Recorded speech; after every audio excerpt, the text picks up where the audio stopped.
തിരുവനന്തപുരത്ത് സാമ്പത്തിക തർക്കത്തെ തുടർന്ന് 55-കാരിക്ക് മർദ്ദനം. കടയ്ക്കൽ സ്വദേശിയായ ജലീല ബീവിക്കാണ് മർദ്ദനമേറ്റത്. കല്ലറ സ്വദേശി ഷാജഹാനെതിരെ പാലോട് പോലീസ് കേസെടുത്തു. ദേവൻ MP ചേരുന്നു വിവരങ്ങളുമായി.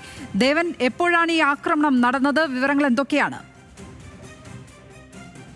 ലക്ഷ്മി, കഴിഞ്ഞ മാസം 28-ാം തീയതിയാണ് ഈ ദൃശ്യങ്ങളിൽ കാണുന്ന ഈ സംഭവം ഉണ്ടായിരിക്കുന്നത്. അതായത് ഈ ദൃശ്യങ്ങളിൽ കാണുന്ന സ്ത്രീയുടെ ഭർത്താവായിട്ടുള്ള അബ്ദുൾ റഹീമും ഈ പ്രതിയായിട്ടുള്ള ഷാജഹാനും ചേർന്നുകൊണ്ട് ബ്രഹ്മൂർ എസ്റ്റേറ്റിൽ ഈ റബ്ബർ മരം പാട്ടത്തിനെടുത്ത് ഒരു ബിസിനസ് നടത്തുന്നുണ്ടായിരുന്നു. ഇതിന്റെ ഭാഗമായി ഉണ്ടായ സാമ്പത്തിക തർക്കമാണ് ഇത്തരത്തിൽ ഈ ജലീല ബീവിയെ മർദ്ദിക്കുന്നതിലേക്ക് എത്തിയത്.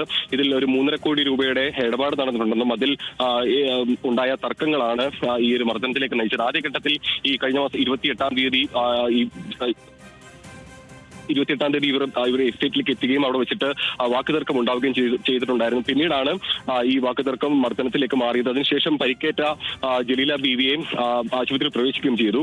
പിന്നീട് ഈ മാസം 4-ാം തീയതിയാണ് പോലീസ് ഇത് സംബന്ധിച്ച് ജലീല ബീവിയുടെ മൊഴി രേഖപ്പെടുത്തുന്നതും. മൊഴി രേഖപ്പെടുത്തി FIR ഇട്ടെങ്കിലും കൂടിയും ഇതുവരെയും പ്രതിയായിട്ടുള്ള ഷാജഹാനെയും ഇതുവരെ അറസ്റ്റ് ചെയ്യാൻ കഴിഞ്ഞിട്ടില്ല. ഇയാൾ ഇപ്പോഴും ഒളിവിലാണെന്നാണ് പാലോട് പോലീസ് നമ്മളോട് പറഞ്ഞിരിക്കുന്നത്.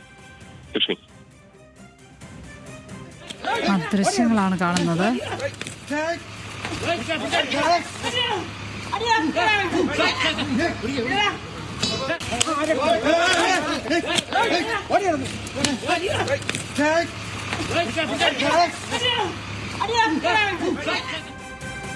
അതിക്രൂരമായ മർദ്ദനമാണ് നടന്നിരിക്കുന്നത്. ദേവൻ MP ആണ് വിവരങ്ങൾ പങ്കുവച്ചത്. ഇപ്പോൾ തിരുവനന്തപുരത്ത് നിന്നും